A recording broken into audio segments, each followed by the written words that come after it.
Hello students, कैसे हैं आप लोग। तो बच्चों, इस वीडियो में जैसे कि लास्ट वीडियो में हम लोगों ने एपरेंट शिफ्ट एक स्लैब की वजह से शिफ्ट क्या होती है उसको बहुत अच्छे से डिस्कस किया, उसका एक इंपॉर्टेंट एग्जांपल किया था। तो इसमें हम लोग शिफ्ट से रिलेटेड कुछ बहुत अच्छे एग्जांपल डिस्कस करने वाले हैं। रिफ्लेक्शन थ्रू द स्लैब और reflection plus refraction through the slab के जो कंबाइंड क्वेश्चन बनते हैं। स्लैब को प्लेन मिरर के साथ अटैच करके क्वेश्चन बनता है, स्लैब को स्फेरिकल मिरर के साथ अटैच करके न्यूमेरिकल्स बनते हैं। तो उन सारे न्यूमेरिकल्स को हम लोग इस पे डिस्कस करेंगे। ये वीडियो बहुत ही इंपॉर्टेंट है एग्जाम के पॉइंट ऑफ व्यू, जेई और नीट के पॉइंट ऑफ व्यू से या कोई भी कॉम्पिटिटिव एग्जाम के पॉइंट ऑफ व्यू से। तो प्लीज इस वीडियो को आप लोग पूरा देखिए। तो चलिए देखते हैं बच्चों, एक फर्स्ट एग्जाम्पल लेते हैं हम लोगों ने। तो सबसे पहले तो फर्स्ट एग्जाम्पल हम लोग लेते हैं। इस तरह का एग्जाम्पल हम लास्ट वीडियो में भी डिस्कस कर चुके हैं। तो एक बार मैं इस वीडियो में एक एग्जाम्पल और ले लेता हूं कि अगर हमारे पास एक स्लैब है और एक प्लेन मिरर है और ये स्लैब, इसकी जो थिकनेस है इट इज 4 सेंटीमीटर और रिफ्रेक्टिव इंडेक्स जो है वो 2 है, बाकी सब एयर है। एक ऑब्जेक्ट बच्चों हमारा यहाँ पे रखा है O और इस ऑब्जेक्ट की जो डिस्टेंस है इट इज 80 सेंटीमीटर। तो आपको बताना है कि what is the position of final image of this object. इस ऑब्जेक्ट की फाइनल इमेज की पोजीशन क्या हो, फाइनल इमेज कहां बनेगा इस ऑब्जेक्ट का, वो बच्चों हमें बतानी है। तो यार फाइनल इमेज कैसे बनेंगे, तो इसमें थोड़ा सा रे डायग्राम बनाते चलो। रे डायग्राम से चीजें बहुत प्रॉपर, ये ऐसा क्वेश्चन है जिनमें रे डायग्राम इज वेरी इंपॉर्टेंट। आप बहुत सारी रे मत बनाओ, सिर्फ एक रे से काम चला लेंगे हम। सपोज ये लाइट रे बच्चों ऐसे जा रही है, ठीक है। ये लाइट रे सबसे पहले रेयर से डेंसर में जा रही, थोड़ा सा नॉर्मल के करीब आएगी, फिर डेंसर से रेयर में जा रही, नॉर्मल से थोड़ा दूर हटेगी और ये मीडियम सेम है, ये मीडियम बाउंड्री पर है, इसके पैरेलल निकलेगी। तो this is the parallel to this ray. जब इसे हम एक्सटेंड करेंगे पीछे तो ये यहां पर दिखाई पड़ेगी and this is your I1।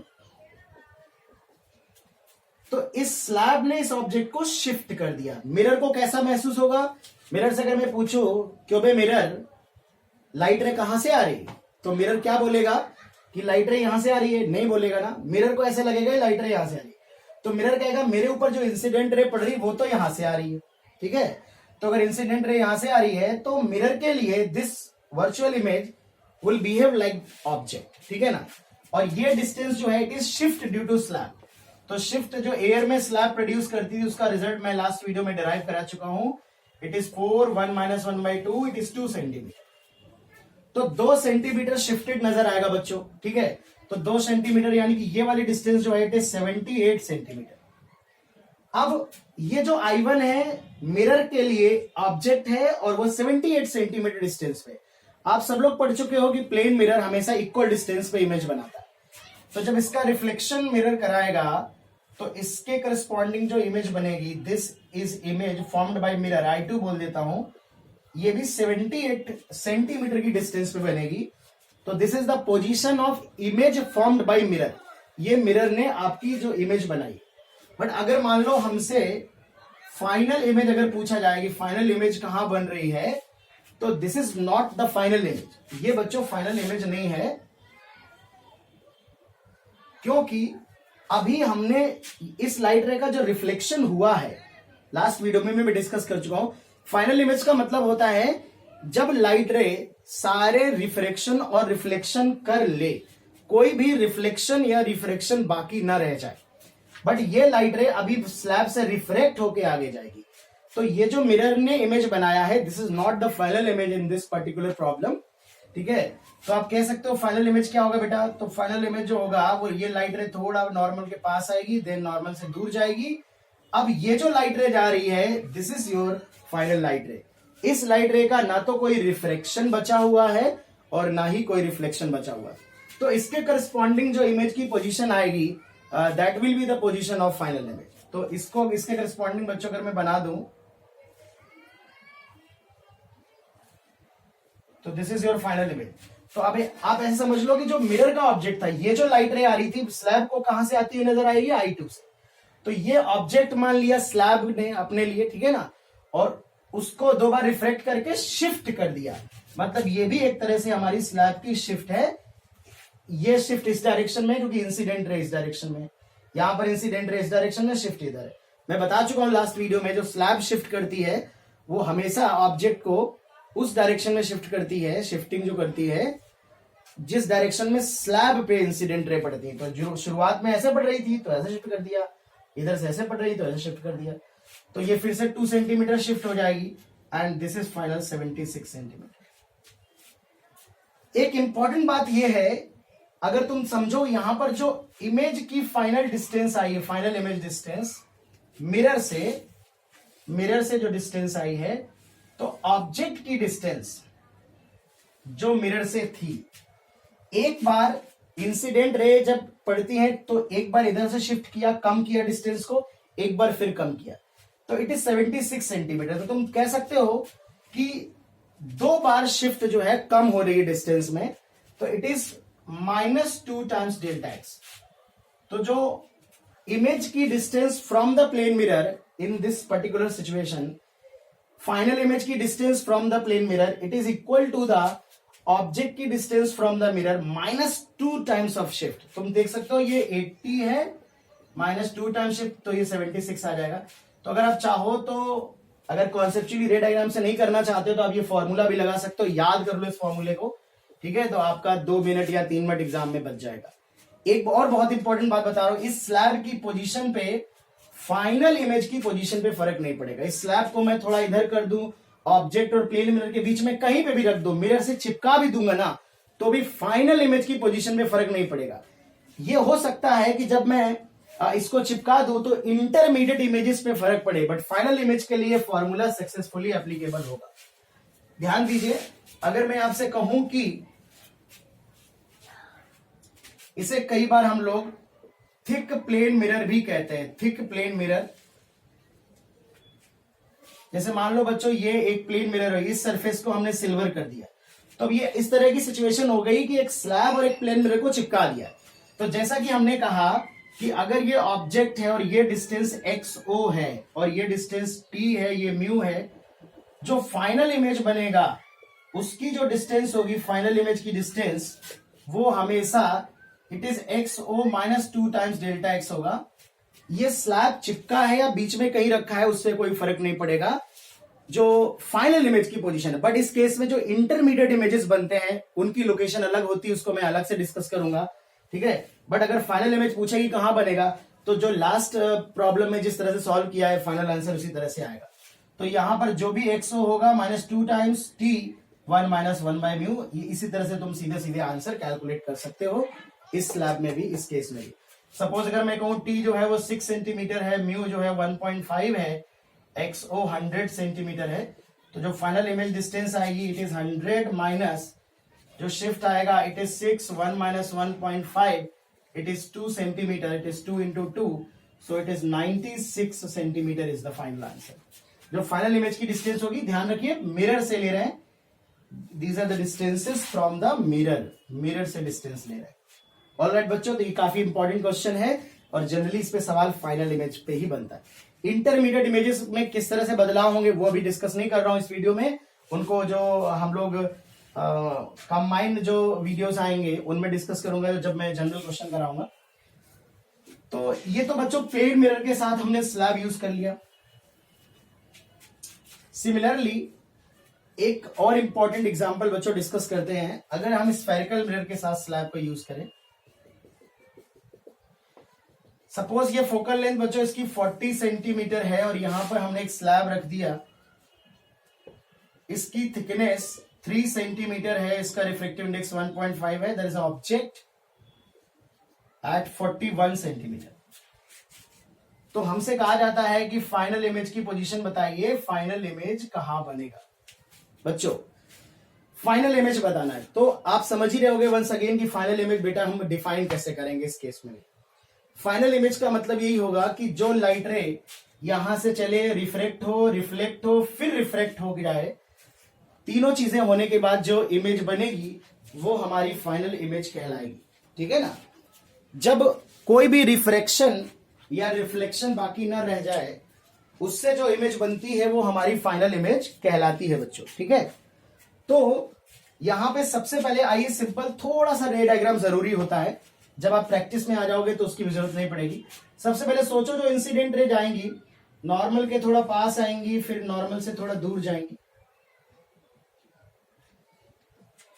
और ये लाइट रे मिरर को यहां से आती हुई महसूस होगी। तो फिर से ये हम कहेंगे ये डिस्टेंस क्या है, ये डिस्टेंस शिफ्ट है आपकी, it is 3t1 - 1 by mu, it is 1 centimetre.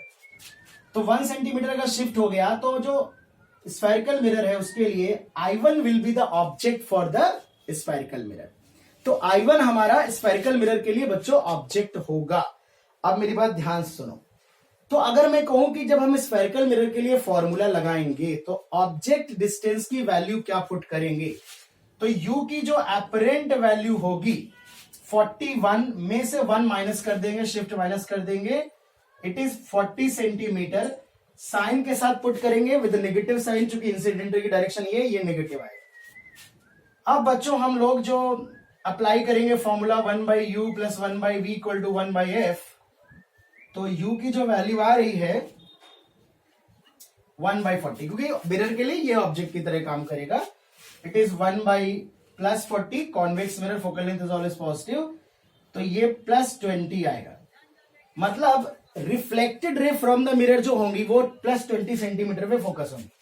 तो +20 मान लो यहां पर ये I2 बनेगा, इस तरह से रिफ्लेक्शन होने के बाद लाइट रे जो जाएगी, ये 20 सेंटीमीटर डिस्टेंस आई बच्चों, ठीक है। बट ये जो रिफ्लेक्टेड रे है उसके करस्पॉन्डिंग इमेज I2 बन रही है, but this is not your final image. ये बच्चों फाइनल इमेज नहीं, जो कि जानते हो अभी क्या सारी फिनोमेना यहां पर अकर हो चुकी हैं, नहीं। इस लाइट रे के लिए अभी स्लैब से लौटते वक्त जो रिफ्रेक्शन होगा वो बचा हुआ है, ठीक है ना। तो यहां पर अगर हम देखें कि किस तरह से रिफ्रेक्शन हो रहा है, तो रिफ्रेक्शन किस तरह से होगा, ये नॉर्मल के पास आएगी, देन ये फिर से नॉर्मल से दूर जाएगी, और ये अगर मैं इसको यहां पर पीछे बढ़ाऊंगा तो this is your final image, जो कि फिर से थोड़ा शिफ्टेड दिखाई पड़ेगी, क्योंकि रिफ्लेक्टेड रे इधर आ रही है तो इस डायरेक्शन में जो शिफ्ट आई है वो 1 सेंटीमीटर है। तो ये फिर से कह सकता हूं ये 1 सेंटीमीटर, 20 में से 1 माइनस कर दीजिए, तो जो फाइनल इमेज डिस्टेंस है V final, it is 19 centimetre, ठीक है।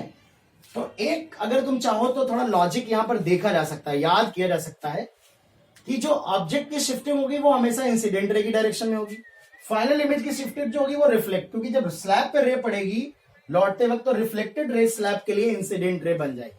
तो शुरुआत में इस डायरेक्शन में शिफ्टिंग होती है, बाद में इस डायरेक्शन में होती है। तो ऐसे समझो इस डायरेक्शन में 1 शिफ्ट हुआ तो 41 हो गया 40, फिर 20 है, इस डायरेक्शन में 1 शिफ्ट कर दो तो 19। तो कभी कभी अगर तुम थोड़ा सा समझ जाओगे तो एग्जाम में पूरा करना नहीं पड़ेगा, डायग्राम नहीं बनाना पड़ेगा, और आप डायरेक्टली आंसर कर सकते हो इस क्वेश्चन को, ठीक है ना। तो इस तरह से आप इस पर्टिकुलर क्वेश्चन को सॉल्व कर सकते हो।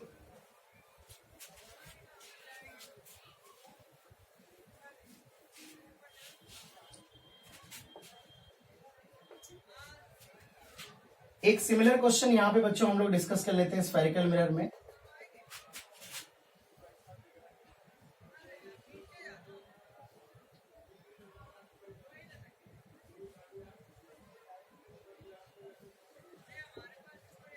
ये 32 सेंटीमीटर डिस्टेंस है, इसकी रेडियस ऑफ कर्वेचर 40 सेंटीमीटर है, इसकी जो है 4 सेंटीमीटर है, और रिफ्रेक्टिव इंडेक्स की वैल्यू 2 है।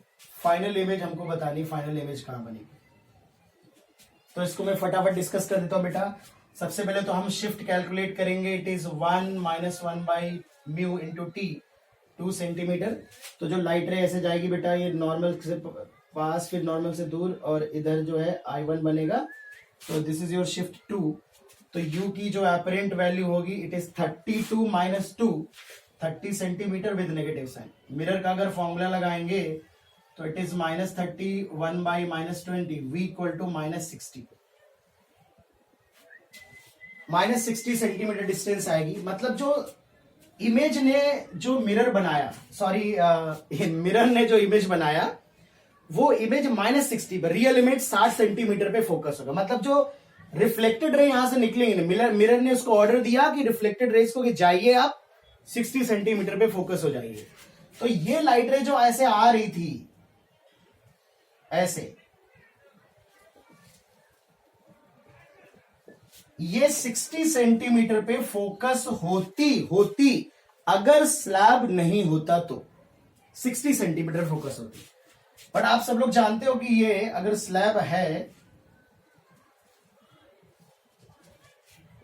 स्लैब के होने की वजह से ये रास्ते में रिफ्लेक्ट होगी, नॉर्मल से पास आएगी, फिर नॉर्मल से दूर जाएगी। या थोड़ा बेसिक अगर आप याद करे हो तो अब इंसिडेंट रे ये इसी डायरेक्शन में शिफ्ट करेगा, तो फिर से शिफ्ट कर देगा। आप हमेशा याद रखो रिफ्लेक्टेड रे की डायरेक्शन में शिफ्ट करेगा हमेशा, भले ये स्लैब से पहले ही क्यों ना फोकस हो जाए मिरर की लाइट रे, हमेशा जो इमेज होगा फाइनल इमेज वो ऐसे शिफ्ट होगा रिफ्लेक्टेड रे की डायरेक्शन में। इट इज 1, तो 60 + 1 स्लैब सॉरी शिफ्ट 2 आई है, तो फाइनल जो इमेज डिस्टेंस है यहाँ पे वो 62 है, इसी डायरेक्शन में हमेशा शिफ्ट होती है। पिछले केस में माइनस इसलिए हो गया था क्योंकि वर्चुअल इमेज थी और वो पोल के पास आ गई थी, इसलिए वो 19 हो गया था 20 का।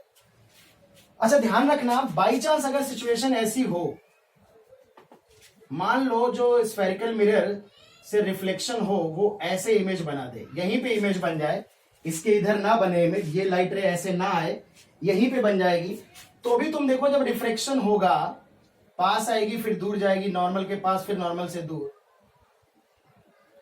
तो भी जो शिफ्टिंग होगी वो इसी डायरेक्शन में होगी। मतलब ये मैटर नहीं करता है कि जो रिफ्लेक्टेड होके जो इमेज बनी है, मतलब स्फेरिकल मिरर से जो इमेज बनेगी उसके बाद जब फिर स्लैब से रे पास होगी, तो जो मिरर से इमेज बनी है वो स्लैब के इस तरफ बनी है या इस तरफ बनी है, स्लैब के पहले रिफ्लेक्टेड रे फोकस हो गई है, स्लैब के बाद में फोकस हुई है, उस बात पे फर्क नहीं पड़ेगा कि हमारी जो फाइनल इमेज है उसकी शिफ्टिंग, वो हमेशा शिफ्टिंग इसी डायरेक्शन में हो। तो अगर ये मान लो बाई चांस यहां शिफ्ट हो जाती है और ये डिस्टेंस कुछ आता, सपोज 15 सेंटीमीटर आता, तो भी रिफ्लेक्शन होने के बाद 2 सेंटीमीटर इधर शिफ्ट होती और फाइनल आंसर 15 + 2 17 होता। ओके, कुछ बच्चों को कंफ्यूजन होता है कि अगर सर ये पहले ही फोकस हो गई, ये रिफ्लेक्टेड रे मिरर से जो आने वाली रे है वो स्लैब के पहले फोकस हो गई, तो भी क्या इसी डायरेक्शन में शिफ्ट होगी? यस, इसी डायरेक्शन में शिफ्ट होगी, रिफ्लेक्टेड रे की डायरेक्शन में। ठीक है, बिल्कुल कर, इसीलिए मैं डायग्राम बना के दिखा रहा हूं, बिल्कुल भी कंफ्यूज होने की जरूरत नहीं है। तो ये बच्चों कुछ इंपॉर्टेंट क्वेश्चंस हैं जो आपने देखे